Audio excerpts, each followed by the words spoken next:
The sea gave no warning. 1 hour, the sky was a pale, washed gray, the kind of gray that sailors learn to trust. The next, it turned the color of a bruise, swollen and low, pressing down on the water like a fist. Elias Ward was 23 years old, and he had been sailing alone since dawn. He gripped the tiller with both hands as the first wave broke over the bow of his small wooden sloop, the Marin, sending cold, black water rushing across the deck and into his boots. He cursed. He pulled the sail tighter. He told himself he was fine. He was not fine. The storm hit with full force 20 minutes later. The Marin was tossed like something forgotten, something the sea had no patience for. Rain came sideways. Lightning cracked open the sky. Elias lashed himself to the mast with a length of rope and held on, eyes shut, teeth clenched, praying to nothing in particular. When the worst of it passed, he opened his eyes to find himself in a world he did not recognize. The sea around him was calmer now. Not calm, but survivable.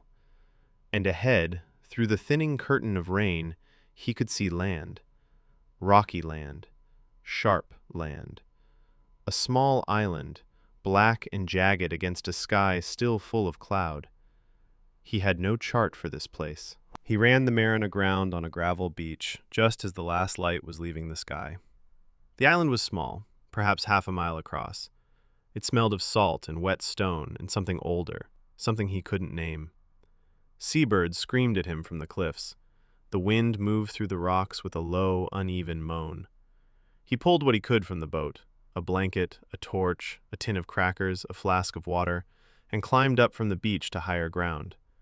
That was when he saw it, the lighthouse. It stood at the northern tip of the island, tall and white and weather-beaten, its lantern room dark. The paint was peeling. The iron railing at the top was rusted. Grass had grown through the cracks of the path that led to its door. It had been dark for a long time.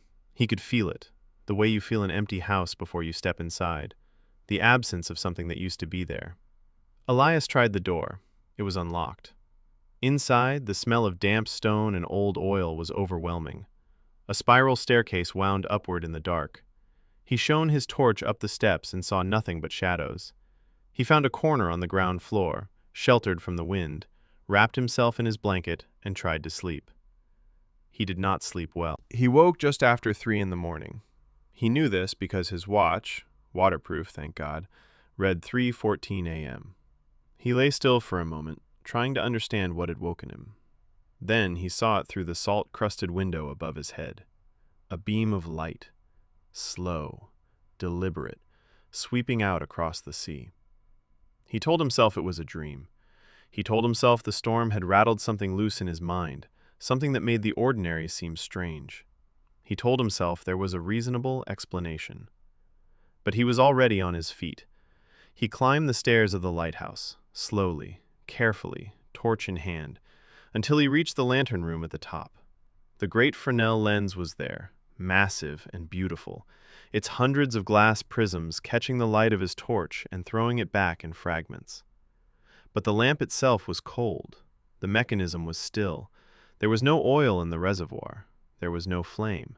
And yet, as he stood there in the dark, he watched the beam sweep past again, out through the glass, out over the water. Impossible. And yet, he pressed his hand against the glass. It was cold. The light passed through his palm like it passed through everything, like he was the one who wasn't really there. He did not go back to sleep. He sat in the lantern room until dawn, watching the light, which came and went in its slow, patient rhythm, and trying to find an explanation that made sense. A reflection from a passing ship, bioluminescence, his own exhaustion playing tricks on the inside of his skull. None of it held together. When the sun finally rose, gray and cautious, filtered through cloud, he explored the island. Behind the lighthouse was a small stone cottage, low to the ground, half buried in long grass. The door was unlocked, the latch worn smooth. Inside, he found a single room, a narrow bed with a rusted frame, a table, a chair, a cold iron stove. and on the table, a logbook. Old. The cover was dark with age, the pages thick and slightly swollen from the damp. He opened it slowly, the way you open something that wasn't meant for you. The last entry was dated the 14th of November, 1953. It read, "Storm coming from the west. No relief keeper this month. Lamp oil low. I will keep it burning as long as I can. If I cannot keep it burning, if the light fails, then God help anyone on that water tonight." The handwriting stopped there, mid-page, as if the man had simply put down his pen and walked away. Elias stood there for a long time. Outside, the gulls screamed. The wind moved through the grass. He turned back to the beginning of the logbook. The keeper's name, written in careful letters on the inside cover, was Thomas Marin. Elias read the name twice. Then he looked back at his boat, beached on the gravel below. The little wooden sloop he had sailed since he was 17. The boat his grandfather had built with his own hands. The boat whose name was painted on the bow in faded blue letters. The Marin. His grandfather had never spoken much about the sea, about the years he'd spent on it when he was young, about the places he had been, or the things he had survived. There was a photograph, Elias had seen it 100 times, of his grandfather as a young man, standing on a rocky shore, looking back at the camera with an expression that was difficult to read. Behind him, just visible in the background, was a lighthouse. Elias had never thought to ask about it. We never ask the right questions in time. That's the thing about the past. It doesn't announce itself. It waits, patient as stone, patient as the sea. He sat in the cottage for the rest of the morning, reading the logbook from beginning to end. Thomas Marin had kept the light for 11 years on this island. 11 years alone, through storms and fog and the long silence of winter. He wrote about ships he had guided safely to harbor, about the ones he had watched break apart on the rocks in darkness before he arrived. He wrote, in the entry dated the 3rd of March, 1948, "A young sailor ran aground on the North Beach tonight, half drowned, terrified.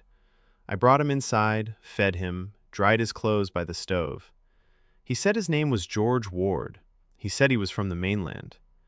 In the morning, when the weather cleared, I helped him repair his boat and watched him sail away.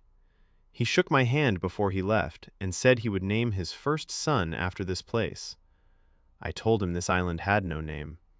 He said that was all right. He would name the boat instead." George Ward, Elias's grandfather. The rescue boat from the mainland found him the following afternoon. He had lit a signal fire on the beach, the old way, the simple way, and they had seen the smoke and come. As they pulled away from the island, Elias looked back. The lighthouse stood at the northern point, still and quiet, its lantern dark in the afternoon light. But the night before, just once, it had burned. He didn't tell the rescue crew what he had seen. He wasn't sure he had the words for it. He wasn't sure it mattered whether they believed him. Some things don't need to be explained. Some lights burn for reasons that have nothing to do with oil or flame or machinery. Some lights burn because they have to, because somewhere out on the dark water there is a boat that needs to find its way home. And the sea remembers, even when we forget, even when the light has been dark for 70 years, it remembers. The Marin rocked gently in the wake of the rescue boat. Elias pressed his hand to her hull, the old salt-grayed wood, warm despite the cold, and he thought about his grandfather as a young man, frightened and half-drowned, being pulled from the dark. He thought about the keeper who had saved him. He thought about the light. Some debts take a lifetime to repay, and some a little longer. End.